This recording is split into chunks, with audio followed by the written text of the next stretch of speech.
off a kidnapping, had at least 2 vicious-looking henchmen, and a really nice bedroom. Tyson glanced down at the stained, grungy Blitz t-shirt he'd been wearing for 5 days straight. He could remember when the word challenge filled him with vision and determination. Currently, standing on his own 2 feet without falling over would be about all the challenge he could handle. "I'm still waiting for you to tell me who you are," Tyson said, dropping his head into his hand and attempting to rub his eyes free of the double vision that, added to the smell of his shirt, was making his stomach churn. One of the goons snorted again, this time in disgust. Apparently, he took Tyson's lack of knowledge of the importance of his host personally. "My name is Clinton Barrow," the man replied evenly. "I'm one of the owners of the Austin Mavericks." Tyson knew the name. Barrow was one of those high-profile dudes whose family made their fortune in crude. Clint and his oil baron cronies started the Mavericks a decade ago after deciding that the fine people of Austin shouldn't have to choose between the Cowboys and the Texans when it came to professional football. He prided himself on being a hands-on guy who was loaded but classy. While he wasn't above the occasional spectacular stunt, he didn't drive a big Cadillac convertible with steer horns mounted on the grill. "I didn't recognize you without the hat," Tyson said, referring to Barrow's signature 10-gallon Stetson.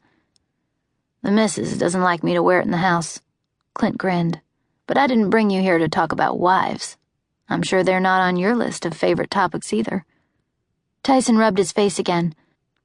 Jessa Thompson, the former Mrs. Palmer, wasn't on any of his lists. Tyson really couldn't blame her. She had been one of his last attempts to make himself appear an upstanding citizen. It was a whirlwind romance that started when he met her after her failed Blitz Babes cheerleading audition. He swept her off her feet and provided her with a lavish and highly publicized wedding.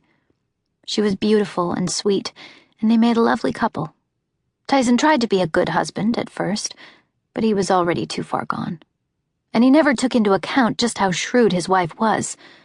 She remained unassuming and adoring right up until the day TMZ broke the Carla Dow story. By the time he rushed home, she had blocked his number from her cell phone and packed up all her belongings, plus some of his, and gone, leaving behind only a note with her lawyer's contact info. He had signed the papers that officially ended his marriage while in a stupor over a month ago. It was clear that Clint Barrow had done his homework on him, but why? "At this point, I would have thought there was something wrong with Jessa if she stayed," Tyson said, sighing, giving up and falling back onto the bed.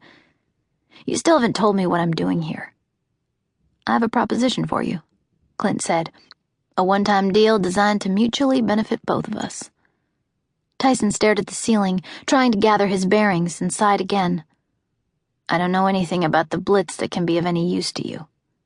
Clinton Barrow shook his head. "I'm not looking for insider information. That would be cheating, and I abhor cheaters. What I have in mind is more of a long-term investment. This one is all about you, if you're man enough to accept the test." Tyson steadied himself on his elbows to get a better look at his would-be benefactor. "Go on." Clinton Barrow waited a moment. The smile was gone, and he became all business. "I'm going to buy your contract at the fire sale, and you're going to win me a Super Bowl." Despite the war raging between his stomach and his head, Tyson laughed. "You're out of your mind. I couldn't pay to play football now, even if I wasn't flat broke." A general grumbling could be heard from the goons at the perceived insult directed at Barrow. Clint didn't join in, and instead leaned forward, resting his elbows on his knees. "You have a hell of an arm, Palmer, and I believe you have a good head on your shoulders, or at least you did, before you started spending all your time in the gutter. If it wasn't for your no-account daddy taking you out to the strip clubs instead of the woodshed, you wouldn't be in this mess. But here we are. And if you were any closer to 30, we wouldn't even be having this conversation." Barrow paused for full effect so that Tyson might recognize the gravity of the situation before he continued. "Now here are the terms I'm offering you. You're going to leave straight from here and go to an intensive rehab facility I've already lined up. You're going to be a model patient in every way and get yourself clean of whatever shit currently pollutes you.